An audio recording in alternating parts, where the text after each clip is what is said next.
আসসালামু আলাইকুম সবাইকে। আমি রায়ান, বর্তমানে পড়াশোনা করছি ঢাকা মেডিকেল কলেজ সেকেন্ড ইয়ারে। তো আজকের ভিডিওটা হচ্ছে এইচএসসি সাজেশন ভিত্তিক, যে সামনে যেহেতু এইচএসসি 26 তোমরা পরীক্ষা দিবা, তোমাদের যেসব টপিক পড়লে তোমাদের উদ্ভিদ বিজ্ঞানের প্রায় 100%, যদিও 100% বলা ঠিক না, কারণ মোটামুটি যদিও তোমাদের অপশন থাকবে 7টা থেকে যে তোমরা অ্যান্সার করবা, সেখানে আশা করা যায় যে এগুলো টপিক থেকে ইনশাল্লাহ মেজরি প্রশ্ন চলে আসবে এবং সেগুলো অ্যান্সার করতে পারলেই তুমি 90+ ইনশাল্লাহ আশা করতে পারো। তো চলো স্টার্ট করা যাক। দেখো, ফার্স্ট অফ অল যদি বলি তোমাকে, তাহলে তোমাকে জানতে হবে যে কোষে কোষে গঠন থেকে কি কি প্রশ্ন আসে। তাহলে এখান থেকে প্রথমেই বুঝতে হবে যে আমাদের এখানে ফসফোলিপিড বাইলার, এটা খুবই একটা ইম্পর্টেন্ট টপিক। এটা প্রতিবারই প্রশ্ন আসে। মাইটোকন্ড্রিয়ার গঠন, এটা আসলে তোমরা অনেকেই সবাই জানো এবং তোমরা ক্লাস 9 থেকে পড়তেছো। প্লাস্টিকের গঠন খুবই ইম্পর্টেন্ট এবং জানতে হবে। এগুলো গঠনগুলো জানলেই হবে না, বরং এগুলো চিত্র সহ জানতে হবে। চিত্রগুলো অবশ্যই তুমি একবার করে প্র্যাকটিস করে যাবে, এমন না যে তোমাকে পেন্সিল দিয়ে প্র্যাকটিস করতে হচ্ছে। তুমি চাইলে খাতা কলমেও প্র্যাকটিস করতে পারো। ডিএনএ এর চিত্র এটা তো পারোই সবাই, তবে ডিএনএ রেপ্লিকেশন, ট্রান্সক্রিপশন, এই দুটো টপিক আসলে অনেক স্টুডেন্টের দুর্বলতা থাকে। কারণ হচ্ছে দেখা যায় স্টুডেন্টরা প্রথম দিকে টপিকে অনেক বেশি সময় দিয়ে লাস্টের দিকে এখানে সময় দিতে পারে না, বা অনেক সময় মনে থাকে না। আবার এগুলো চিত্রগুলো অনেক জটিল। তো আমার সাজেশন হচ্ছে, তুমি যদি তোমার প্রিপারেশন খুব ভালো হয়ে থাকে এবং তুমি যদি কোষে কোষে গঠন থেকে তুমি সত্যি কথা অ্যান্সার করতে চাও, তাহলে রেপ্লিকেশন আর ট্রান্সক্রিপশন অবশ্যই দেখে যেও। ঠিক আছে, এইটা একদম মাস্ট, কারণ এই দুইটা টপিক থেকে আটকানোর মতো এই দুইটা টপিকই আছে। এই চ্যাপ্টার থেকে এই দুইটা টপিকই কঠিন।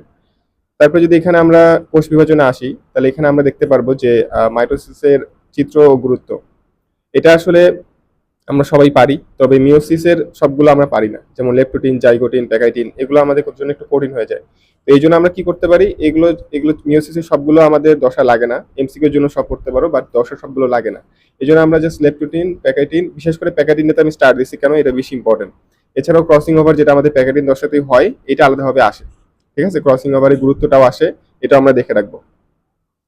তারপরে ধরো অনুজীব, এই অনুজীব চ্যাপ্টারটাতে অনেকগুলো টপিক আছে, যেগুলো আসলে মানে অনেক টপিক। এখানে সবচেয়ে বেশি টপিক এখানেই বলা যায় যে টি টু ব্যাকটেরিওফ্যাজ, এটার গঠন লাগবে আমাদের। এটা গুরুত্ব তো নাই, বাট জাস্ট গঠনটা লাগবে এবং কি কি পার্ট আছে এগুলো জানতে হবে।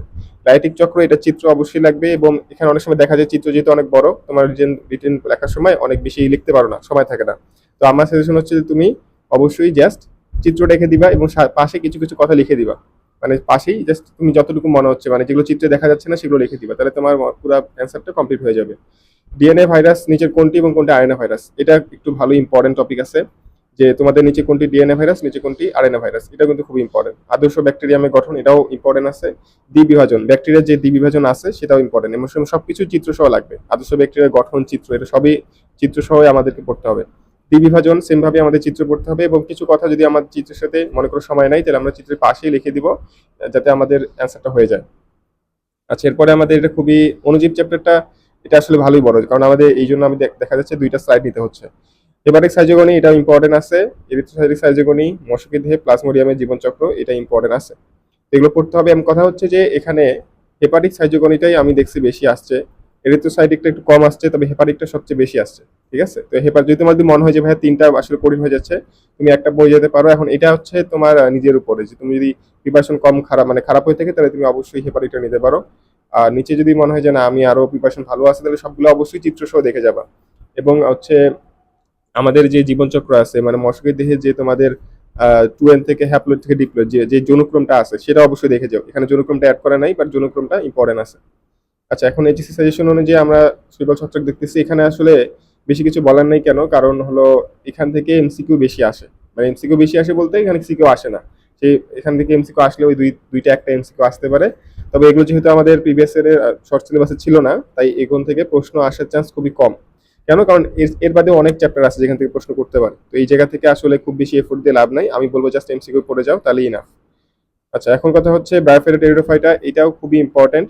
কেন, কারণ এইটা আমাদের শর্ট সিলেবাসে ছিল না, বাট এখানে কিছু ইম্পর্টেন্ট চিত্র আছে যেগুলো আসতেই পারে, যেমন রিক্সিয়া থ্যালাসের গঠন ও চিত্র, তাই না? তারপর হচ্ছে আমাদের টেরিসের প্রোথ্যালাসের যে গঠন আছে, প্লাস এটা চিত্র যেটা আছে, যেটা আমাদের জানতে হবে। এবং এখানে কথা হচ্ছে যে আমি যতগুলো গঠন চিত্র বলছি, এখানে আমাদের জাস্ট চিত্রটা আঁকতে হবে, এবং খুবই সিম্পলিফাই ভাবে আঁকতে হবে, খুব কঠিন করে আঁকা যাবে না। এবং এখানে হচ্ছে আমাদের জাস্ট মার্ক করতে হবে কি কি পার্ট আছে, এবং কিছু কিছু পার্ট আবার এমসিকিউ আছে, যেগুলো তোমরা দেখানো বই তোমরা আছে তোমাদের কাছে, আমি যাদেরকে পড়াইছি তাদেরকে তো আসেই। কারণ তুমি জাস্ট এখান থেকে জাস্ট দিয়ে দিবা তোমার যে পয়েন্টগুলো আমি বলছিলাম এমসিকিউ টাইপ, সেগুলো তুমি চিত্রের সাথে পাশাপাশি লিখে দিবা, তাহলে তোমার অ্যান্সারটা হয়ে যাবে। আচ্ছা, এখন কথা হচ্ছে যে নগরমী যে আবৃত হয়েছে, এখান থেকে সাইকাসটা খুবই ইম্পর্টেন্ট, এটার বৈশিষ্ট্য জানবা এবং এর কোরালের যে মূলটা আছে এটা খ নম্বরের জন্য খুবই ইম্পর্টেন্ট, এটা খ নম্বরের জন্য খুবই খুবই খুবই ইম্পর্টেন্ট। জবা ধানের যে পুষ্প সংকেত আছে এটা তো তোমরা জানোই খুবই ইম্পর্টেন্ট আছে, এটা চিত্রটা অবশ্যই শিখবা এবং একবীজপত্রী দ্বিবীজপত্রী যেই আমাদের তুলনা সেটা আমাদের জানতে হবে। পোয়াসি মালভেসি গোত্রে তো আসলে সবগুলোই লাগে, বৈশিষ্ট্য লাগে, এদের আমাদের গঠন লাগে, সবকিছু লাগে।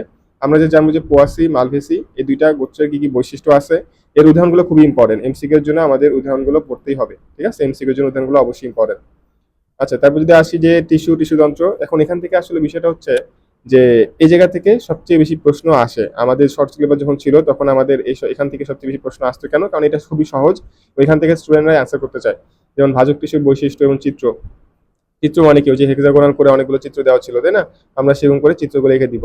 তারপরে দেখবা যে একবীজপত্রী উদ্ভিদের মূল ও কাণ্ড, এটা খুবই ইম্পর্টেন্ট। এই একবীজপত্রী আসে এখানে, যদি আমি দ্বিবীজপত্রী লিখে রাখছি, বাট একবীজপত্রীটাই আমাদের সবচেয়ে বেশি আসে, দ্বিবীজপত্রীটা আসলে আসে না। তো একবীজপত্রীটা আমরা পড়ে ফেলবো, এখান থেকে আমাদের মেজরিটি প্রশ্ন চলে আসবে। মূল এবং কাণ্ডের মধ্যে মূলটা বেশি আসে এবং দ্বিবীজপত্রীদের মূল আসে। এখন মূলে পার্থক্য কি? ওই যে একটা তোমার হচ্ছে 2টা থেকে 4টা তোমাদের ভাস্কুলার বান্ডল থাকবে, একটাতে তোমাদের 6-এর অধিক থাকবে, তো এটা জানলে হয়ে যায়। আর কাণ্ড হচ্ছে শনাক্তকারী বৈশিষ্ট্য, এটা জানবা, বৈশিষ্ট্য জানবা এবং চিত্র জানবা, এটা জানলেই হবে। একবীজপত্রী পড়লেই হয়, যদি তুমি আরো ভালো প্রিপারেশন চাও তাহলে দ্বিবীজপত্রী পড়ে রাখতে পারো। আচ্ছা, এখন কথা হচ্ছে যে উদ্ভিদ সারিতত্ত্ব, এখানে যদি এখানে একটা আকার হবে, ঠিক আছে, এটা জাস্ট টাইপিং মিস্টেক।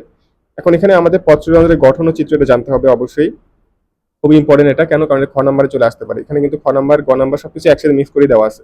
C3C4 চক্রের তোমাদের চিত্র জানতে হবে, চিত্র বলতে ওই যে কি কি প্রোডাক্ট তৈরি হচ্ছে এখানে, সাবস্ট্রেট থেকে কি কি প্রোডাক্ট তৈরি হচ্ছে এগুলো জানতে হবে। C3 এবং C4 এর পার্থক্য জানতে হবে, তাপমাত্রাটা অবশ্যই জেনে রাখবা।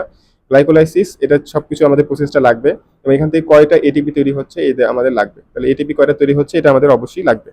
টিসি সাইকেল, যেটা আমাদের ক্রেবস সাইকেল নামে পরিচিত, যেটাকে আমরা অ্যামফিবলিক পাথওয়ে বলে থাকি, এটা আমাদের জন্য ইম্পর্টেন্ট, কেন? কারণ এখান থেকে এই গ্লাইকোলাইসিস টিসি সাইকেল এটাই আসতে পারে।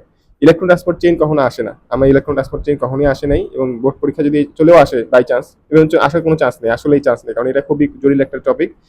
বাট এখানে আসতে পারে কি, যে তোমার একটা গ্লুকোজ থেকে কি পরিমাণ এটিপি তৈরি হয়। আমরা জানি যে 36 অণু, যদি আমাদের বইয়ে 38 অণু দেওয়া আছে, তো আমরা 38 অণুটাই আমরা দিব এবং এখানে আমাদের ক্যালকুলেশনটা দেখাই দিব। এগুলো হচ্ছে আমাদের সিকিউর জন্য ইম্পর্টেন্ট। উদ্ভিদ প্রজনন থেকে আসলে খুব বেশি প্রশ্ন আসে না, আসলেও ডিম্বকের গঠন, গ্যামিটোফাইটের বিকাশ এবং নিষেক ও ত্রিমিলন। ত্রিমিলনটা খুবই ইম্পর্টেন্ট, কেন? কারণ একটা থেকে আমরা জানি একটা শস্য তৈরি হয়, আর একটা থেকে কি তৈরি হয় বলতো? আমাদের হচ্ছে যে বীজটা তৈরি হচ্ছে, ভ্রূণ তৈরি হচ্ছে, তাই না? তো এখান থেকে আমরা এগুলো পড়ে নিব, ডিম্বকের গঠনটা বেশি ইম্পর্টেন্ট, আর নিষেক আর ত্রিমিলন এটা বেশি ইম্পর্টেন্ট। স্ত্রী গ্যামিটোফাইটের বিকাশটা, বা তুমি বলতে পারো যে পুং গ্যামিটোফাইটের বিকাশ, দুইটাই ইম্পর্টেন্ট আছে, দুইটার স্টেপগুলো সেম, বাট তুমি আমি দেখে রাখলে সুবিধা হয়। জীববিজ্ঞপ্তি থেকে আসলে ওই সিলেক্টিভ কিছু প্রশ্ন, যেহেতু লাস্টের দিকে চ্যাপ্টার, এখান থেকে এমসিকিউ বেশি আসে, এমসিকিউ সবচেয়ে বেশি আসে জীববিজ্ঞপ্তির, দেখো এখান থেকে এমসিকিউ মানে সিকিউর তুলনায় এমসিকিউ বেশি আসে। আর টিস্যু কালচারটা ইম্পর্টেন্ট আছে, ইনসুলিন প্রস্তুতি, সবই চিত্র সহ লাগবে। টিস্যু কালচারের চিত্র দেওয়া আছে, ইনসুলিনের প্রস্তুতির চিত্র দেওয়া আছে, মনে হতে পারে ভাই এগুলো তো অনেকগুলো চিত্র, হয়তো অনেক সময় লাগবে। আর বিষয়টা হচ্ছে চিত্র দিলে তুমি দেখবা যে তোমার খাতাটা পড়তে সুবিধা হবে, তখন এই ধরনের কোশ্চেনে মার্ক বেশি পাওয়া যায়। এই জন্য আমরা ট্রাই করবো যে আমাদের চিত্রটা দেওয়ারই সবচেয়ে বেস্ট। আচ্ছা, জীবের পরিবেশ ও বিস্তার, এটা এখান থেকে আসলে প্রশ্ন খুবই কম আসে, মানে এখান থেকে সিকিউ নাই বললেই চলে, জাস্ট এমসিকিউ পড়ে রাখবা তাহলেই হয়ে যাবে। এতক্ষণ আমরা যেগুলো দেখলাম সেগুলো হচ্ছে আমাদের 12টা চ্যাপ্টারে যে যে ইম্পর্টেন্ট টপিকগুলো আছে সেগুলো আমরা দেখে ফেললাম। এখন আমাদের কাজ হচ্ছে এগুলো আমরা যদি তুমি পারো তাহলে এসএস নিয়ে রাখিও, এবার থেকে যেগুলো প্রশ্ন আমাদের আমরা পারি সেগুলো আমরা দেখবো না, যেগুলো পারি না সেগুলো আমরা অবশ্যই দেখে রাখবো, এবং আমরা ট্রাই করবো যে আমাদের মূল বই থেকে চিত্র সহ পড়া। চিত্র দেখার উপকারিতা কি, যে আমাদের পরীক্ষা হলে এগুলো মনে থাকবে, তাই না? তুমি যদি এখন 12 ধারা পড়ে যাও, রিডিং পড়ে যাও, তাহলে কিন্তু পসিবল না মনে রাখা। তাহলে আজকে এই পর্যন্তই। আর বিষয়টা হচ্ছে তোমাদের প্রাণীবিজ্ঞানেও আমাদের সেম ভিডিও আসবে, তো ততক্ষণ পর্যন্ত তোমরা জাস্ট এই টপিকগুলো দেখতে থাকো, ইনশাল্লাহ এখান থেকে মেজরিটি প্রশ্ন কমন চলে আসবে। তাহলে আজকে এই পর্যন্তই, দেখা হবে অন্য কোনো ভিডিওতে। আসসালামু আলাইকুম।